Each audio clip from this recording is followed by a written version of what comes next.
জ্যৈষ্ঠ আষাঢ় মানে আমের সিজন। বৈশাখ জ্যৈষ্ঠ আষাঢ় শ্রাবণ এই 3টে মাস হলো আমের সিজন।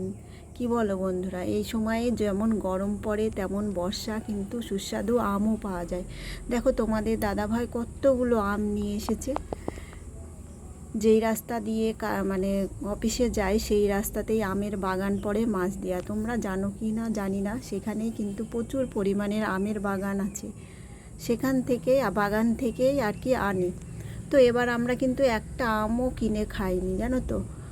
তো বাগান থেকে যেগুলো এনেছে সব মানে যেগুলো ভালো সেইগুলো বেছে বেছে রাখছে, খাওয়া হবে। হিমসাগর, সবগুলো হিমসাগর গাছ পাকা আম। তো যেইগুলো ভালো সেইগুলো বেছে বেছে রাখা হচ্ছে, আর যেইগুলো খারাপ মানে একটু ফাটা মতো আছে, ফাটা ফুটো আছে, পড়ে গিয়ে ফেটে গেছে, সেই আমগুলো সরিয়ে মানে আলাদা করে রাখছে, আমসত্ত্ব দেওয়া হবে। তো দেখো বিকেলে আমরা ছাদে চলে এসেছি। প্রচণ্ড মেঘ করেছে চারিদিকে। অফিস থেকে আসার পরে একটু ঘরে রেস্ট নিয়ে তারপরে একটু ছাদে আসি হাওয়া খেতে। মানে সারাদিন ফ্যানের তলায় বসে, সারাদিন ফ্যানের তলায় হাওয়া খেয়ে গা হাত পা কেমন ম্যারম্যার করে। তো দেখো ভারী ভারী হয়ে যায়, তো সেই জন্য বিকেলে একটু উঠে আসি ছাদে।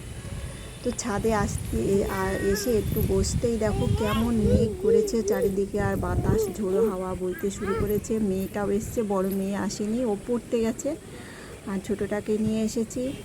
তো ভাবলাম একটু হাওয়া খেয়ে আসি আর একটু ভিডিও করে আসি। তো দেখো চারিদিকে কেমন অন্ধকার হয়ে এসেছে। বর্ষাকাল মানেই তো মেঘ, এই বৃষ্টি, এই রৌদ্র, এই ঝোড়ো হাওয়া। তো এ তো আর কিছু এটা তো আর বলার কিছুই নেই। তো এরকম এখন হতেই থাকবে। এই বৃষ্টি, এই ঝোড়ো হাওয়া, এই মেঘ, মানে সূর্য দেখা দিচ্ছে, রৌদ্র উঠছে। তো এইভাবেই চলবে এই কয়েকটা মাস। তো তার সঙ্গে আমরা প্রকৃতির সাথে আমাদের মানিয়ে নিতে হবে। তার কারণ আমরা তো প্রকৃতির সাথে কোনো মানে যুদ্ধ করতে পারি না।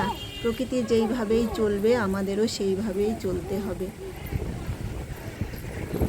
তো দেখো ঝোড়ো হাওয়া উঠে এসেছে। তো আমরা এখন নেমে যাব, কারণ ছাদে থাকা উচিত নয়।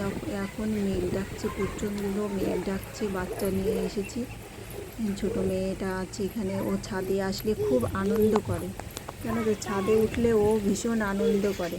সারাদিন ঘরের মধ্যে থাকে তো, আর বিকেল হলে একটু বাইরের দিকে নিয়ে যায় হাঁটতে।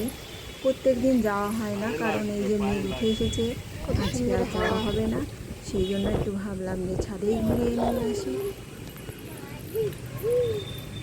তো তো আনন্দ করছে, চারিদিকে ঘুরে বেড়াচ্ছে। আমি একটু মানে ভিডিও করে নিলাম। পেছনে দেখো আম গাছ আছে, আমাদের বাড়িতেও আম গাছ আছে, কিন্তু এই আমগুলো খুব একটা ভালো নয়, তবুও রাখা হয়েছে গাছটা সময়ে অসময়ে খাওয়ার জন্য। আর দেখো সাইডে পেয়ারা গাছও আছে, তোমাদের এর আগে আমি অনেকবার দেখিয়েছি।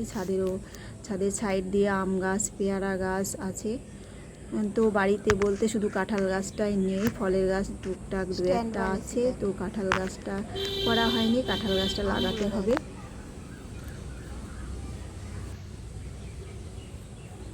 আমি ভিডিও খুব একটা ভালো করতে পারি না। এই পর্যন্তই থাকলো ভিডিওটা। সবাই ভালো থেকো, সুস্থ থেকো, টাটা।